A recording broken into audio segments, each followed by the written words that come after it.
ಮೈದಾ, ಮೊಟ್ಟೆ, ಓವನನ್ನು ಬಳಸದೆ ಚಾಕ್ಲೇಟ್ ಫ್ಲೇವರ್ನಲ್ಲಿ ತುಂಬಾ ಸಾಫ್ಟ್ ಸ್ಪಾಂಜಿ ಆದಂಥ ಕೇಕನ್ನು ಮಾಡ್ತಾ ಇದ್ದೀನಿ. ಕ್ರಿಸ್ಮಸ್ಗೆ, ನ್ಯೂ ಇಯರ್ಗೆ, ಬರ್ತ್ಡೇಗೆ ಈ ರೀತಿ ಕೇಕನ್ನು ಮಾಡ್ಕೊಳ್ಳಿ. ಹೆಲ್ದಿ ಮತ್ತು ಟೇಸ್ಟಿ ಕೂಡ ಆಗಿರುತ್ತೆ. ಹಾಯ್ ನಮಸ್ಕಾರ ಎಲ್ಲರಿಗೂ, ವೆಲ್ಕಮ್ ಟು ಮೈ ಚಾನಲ್. ಚಾನಲನ್ನು ಹೊಸದಾಗಿ ನೋಡ್ತಾ ಇದ್ದರೆ ಚಾನಲನ್ನು ಸಬ್ಸ್ಕ್ರೈಬ್ ಮಾಡ್ಕೊಳ್ಳಿ. ಮಾಡೋದಕ್ಕೆ ನಾನಿಲ್ಲಿ ಸಣ್ಣ ರವೆಯನ್ನು ತೊಗೊಂಡಿದ್ದೀನಿ. ಉಪ್ಪಿಟ್ಟಿಗೆ ಯೂಸ್ ಮಾಡ್ತೀವಲ್ಲ ಅದೇ ರವೆ ಸ್ವಲ್ಪ ದಪ್ಪ ಇದೆ, ಅದಕ್ಕಾಗಿ ಮಿಕ್ಸಿ ಜಾರಿಗೆ ಹಾಕ್ಕೊಂಡ್ಬಿಟ್ಟು ರುಬ್ಕೊಳ್ತಾ ಇದ್ದೀನಿ. ಪೂರ್ತಿಯಾಗಿ ಸಣ್ಣದಿದ್ದರೆ ನೀವು ಡೈರೆಕ್ಟಾಗಿ ಹಾಗೆ ಯೂಸ್ ಮಾಡ್ಕೊಳ್ಬೋದು.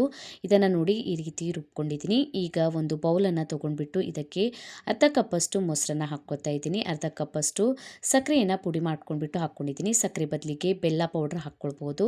ಅರ್ಧ ಕಪ್ಪಷ್ಟು ಹಾಲನ್ನು ಸೇರಿಸ್ಕೊಂಡಿದ್ದೀನಿ. 1 ಟೇಬಲ್ ಸ್ಪೂನಷ್ಟು ವೆನಿಲಾ ಎಸೆನ್ಸನ್ನು ಹಾಕ್ಕೊಂಡ್ಬಿಟ್ಟು ಸರಿಯಾಗಿ ಇದನ್ನು ಮಿಕ್ಸ್ ಮಾಡ್ಕೊಳ್ಳಿ. ಈ ರೀತಿ ಈಗ ಮಿಕ್ಸ್ ಮಾಡ್ಕೊಂಡ್ಬಿಟ್ಟು ನಾವು ರುಬ್ಕೊಂಡಿರುವಂತಹ 2 ಕಪ್ಪಷ್ಟು ರವೆಯನ್ನು ಹಾಕ್ಕೊಂಡ್ಬಿಟ್ಟು ಸರಿಯಾಗಿ ಇದನ್ನು ಮಿಕ್ಸ್ ಮಾಡ್ಕೊಳ್ಬೇಕು. ಮಿಕ್ಸ್ ಮಾಡಿ ಒಂದು 10 ರಿಂದ 15 ನಿಮಿಷ ರವೆಯನ್ನು ನೆನೆಯೋದಕ್ಕೆ ಬಿಡಬೇಕು. ಯಾಕಂದರೆ ಸ್ವಲ್ಪ ಜಾಸ್ತಿ ನೀರನ್ನು ಅಬ್ಸರ್ವ್ ಮಾಡ್ಕೊಳ್ಳುತ್ತೆ ರವೆ, ಅದಕ್ಕಾಗಿ. ಅಷ್ಟರಲ್ಲಿ ನಾನು ಟಿನ್ನನ್ನು ರೆಡಿ ಮಾಡ್ಕೊಳ್ತಾ ಇದ್ದೀನಿ. ಬಟರ್ ಪೇಪರನ್ನು ಹಾಕ್ಕೊಳ್ಬಹುದು, ಇಲ್ಲ ಅಂದರೆ ನೀವು ಈ ರೀತಿ ಮಾಡ್ಕೊಳ್ಳಿ. ಎಣ್ಣೆಯಿಂದ ಇದನ್ನು ಸರಿಯಾಗಿ ಈ ರೀತಿ ಗ್ರೀಸ್ ಮಾಡ್ಕೊಂಡ್ಬಿಟ್ಟು ಮೇಲ್ಗಡೆಯಿಂದ ಸ್ವಲ್ಪ ಗೋಧಿ ಹಿಟ್ಟನ್ನು ಹಾಕ್ಕೊಂಡ್ಬಿಟ್ಟು ಸರಿಯಾಗಿ ಎಲ್ಲ ಕಡೆ ಸ್ಪ್ರೆಡ್ ಮಾಡಿಕೊಂಡ್ರೆ ಸಾಕು, ಟಿನ್ ರೆಡಿ ಆಗಿಬಿಡುತ್ತೆ. ಈಗ ನಾನು ಪ್ಯಾನನ್ನು ಬಿಸಿ ಮಾಡೋದಕ್ಕೆ ಇಡ್ತಾ ಇದ್ದೀನಿ, ಕೇಕನ್ನು ಬೇಕ್ ಮಾಡ್ಕೊಳ್ಳೋದಕ್ಕೆ.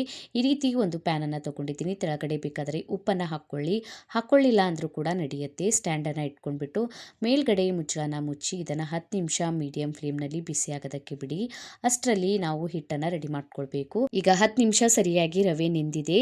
ಇದಕ್ಕೆ ಈಗ 1/4 ಕಪ್ಪಷ್ಟು ನಾನು ಎಣ್ಣೆಯನ್ನು ಹಾಕ್ಕೊತಾ ಇದ್ದೀನಿ. ಎಣ್ಣೆ ಬದಲಿಗೆ ತುಪ್ಪ ಕೂಡ ಯೂಸ್ ಮಾಡ್ಕೊಳ್ಬೋದು. ಸರಿಯಾಗಿ ಇದನ್ನು ಮಿಕ್ಸ್ ಮಾಡ್ಕೊಳ್ಳಿ. ಮಿಕ್ಸ್ ಮಾಡ್ಕೊಂಡ್ಬಿಟ್ಟು ಸ್ಟೇನರನ್ನು ಇಟ್ಕೊಳ್ತಾ ಇದ್ದೀನಿ. ಇಟ್ಕೊಂಡ್ಬಿಟ್ಟು ಈಗ ನಾವು 1/4 ಕಪ್ಪಷ್ಟು ಗೋಧಿ ಹಿಟ್ಟನ್ನು ಸೇರಿಸ್ಕೊಳ್ಬೇಕು ಮತ್ತು 1/4 ಕಪ್ಪಷ್ಟು ಕೋಕೋ ಪೌಡ್ರನ್ನ ಹಾಕ್ಕೊತಾ ಇದ್ದೀನಿ. ಚಾಕ್ಲೇಟ್ ಫ್ಲೇವರ್ನಲ್ಲಿ ಮಾಡ್ತಾ ಇದ್ದೀನಿ, ಅದಕ್ಕಾಗಿ 1 ಟೀ ಸ್ಪೂನಷ್ಟು ಬೇಕಿಂಗ್ ಪೌಡರ್, ಅರ್ಧ ಟೀ ಸ್ಪೂನಷ್ಟು ಬೇಕಿಂಗ್ ಸೋಡಾ. ನೀವು ವೆನಿಲಾ ಫ್ಲೇವರ್ನಲ್ಲಿ ಮಾಡ್ಕೋತೀರಾ ಅಂದರೆ ಕೋಕೋ ಪೌಡ್ರನ್ನ ಸ್ಕಿಪ್ ಮಾಡ್ಕೊಳ್ಬಹುದು. ಅದರ ಲಿಂಕ್ ಕೂಡ ನಾನು ಡಿಸ್ಕ್ರಿಪ್ಷನ್ ಬಾಕ್ಸ್ನಲ್ಲಿ ಕೊಟ್ಟಿರ್ತೀನಿ, ನೀವು ವಿಡಿಯೋನ ಚೆಕ್ ಮಾಡ್ಕೊಳ್ಬೋದು.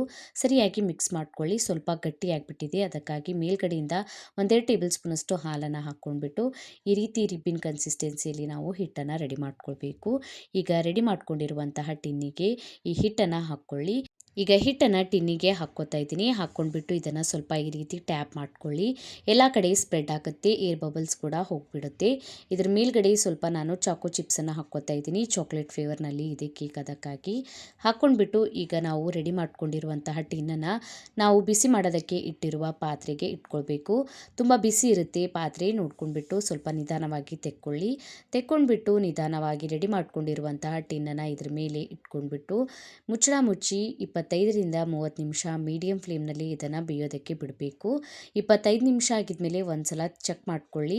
ನಡ್ಬರ್ಕ ತೆಗ್ದು ನೋಡಬಾರ್ದು. 25 ನಿಮಿಷ ಆಗಿದ್ಮೇಲೆ ಬೇಕಾದರೆ ನೀವು ಒಂದ್ಸಲ ಚೆಕ್ ಮಾಡ್ಕೊಳ್ಬೋದು. ಈ ರೀತಿ ಚಾಕುವನ್ನು ಚುಚ್ಚಿ ನೋಡಿದಾಗ ಕ್ಲೀನಾಗಿ ಬಂದರೆ ಕೇಕ್ ಸರಿಯಾಗಿ ಬೆಂದಿದೆ ಅಂತ ತಿಳ್ಕೊಳ್ಬೇಕು. ತೆಕ್ಕೊಂಡ್ಬಿಟ್ಟು ಇದನ್ನು ಒಂದು ಅರ್ಧ ಗಂಟೆ ತಣ್ಣಗಾಗೋದಕ್ಕೆ ಬಿಡಿ. ತಣ್ಣಗಾಗಿದ್ಮೇಲೆ ಇದನ್ನು ತೆಕ್ಕೊಳ್ಬೇಕು. ಈಗ ಪೂರ್ತಿಯಾಗಿ ತಣ್ಣಗಾಗಿದೆ, ಇದನ್ನು ಡಿಮೋಲ್ಡ್ ಮಾಡ್ಕೊತಾ ಇದ್ದೀನಿ. ಬಟರ್ ಪೇಪರ್ ಇಲ್ಲ ಅಂದರೂ ಕೂಡ ತುಂಬಾ ಸುಲಭವಾಗಿ ಈ ಕೇಕ್ ಬಂದುಬಿಡುತ್ತೆ. ನೋಡಿ ಹಿಂದ್ಗಡೆಯಿಂದ ಟೆಕ್ಸ್ಚರ್ ಎಷ್ಟು ಸರಿಯಾಗಿ ಬಂದಿದೆ ಅಂತ. ತುಂಬಾ ಸಾಫ್ಟ್ ಸ್ಪಾಂಜಿ ಆದಂಥ ಕೇಕ್ ರೆಡಿ ಆಗುತ್ತೆ. ಇದ್ರ ಮೇಲೆ ನೀವು ಬೇಕಾದರೆ ಚಾಕ್ಲೇಟನ್ನು ಮೆಲ್ಟ್ ಮಾಡಿ ಹಾಕ್ಕೊಳ್ಬೋದು. ಐಸಿಂಗ್ ಮಾಡ್ಕೋತೀರಾ ಅಂದರೆ ಅದನ್ನು ಕೂಡ ಮಾಡ್ಕೊಳ್ಬೋದು. ತುಂಬಾ ಟೇಸ್ಟಿ ಮತ್ತು ಹೆಲ್ದಿ ಆದಂತಹ ಸಕ್ಕರೆ ಬದಲಿಗೆ ನೀವು ಬೇಕಾದರೆ ಬೆಲ್ಲದ ಪೌಡ್ರನ್ನ ಹಾಕ್ಕೊಂಡ್ಬಿಟ್ಟು ಈ ಕೇಕನ್ನು ಮಾಡ್ಕೊಳ್ಬೋದು. ಸಾಫ್ಟ್ ಸ್ಪಾಂಜಿ ಆಗಿ ಬರುತ್ತೆ. ಟ್ರೈ ಮಾಡಿ ನೋಡಿ, ಕಮೆಂಟ್ ಒಳಗೆ ತಿಳಿಸಿ ವಿಡಿಯೋ ಹೇಗೆ ಅನ್ನಿಸ್ತಂತ. ವಿಡಿಯೋ ಇಷ್ಟ ಆಗಿತ್ತಂದರೆ ವಿಡಿಯೋಗೊಂದು ಲೈಕ್ ಮಾಡಿ, ಫ್ಯಾಮಿಲಿ ಮತ್ತು ಫ್ರೆಂಡ್ ಜೊತೆ ಶೇರ್ ಮಾಡ್ಕೊಳ್ಳಿ. ಇದೇ ರೀತಿಯ ವಿಡಿಯೋಸನ್ನು ನೋಡೋದಕ್ಕೆ ಚಾನಲನ್ನು ಸಬ್ಸ್ಕ್ರೈಬ್ ಮಾಡ್ಕೊಳ್ಳಿ, ಬೆಲ್ಲೈಕನ್ನು ಪ್ರೆಸ್ ಮಾಡ್ಕೊಳ್ಳಿ.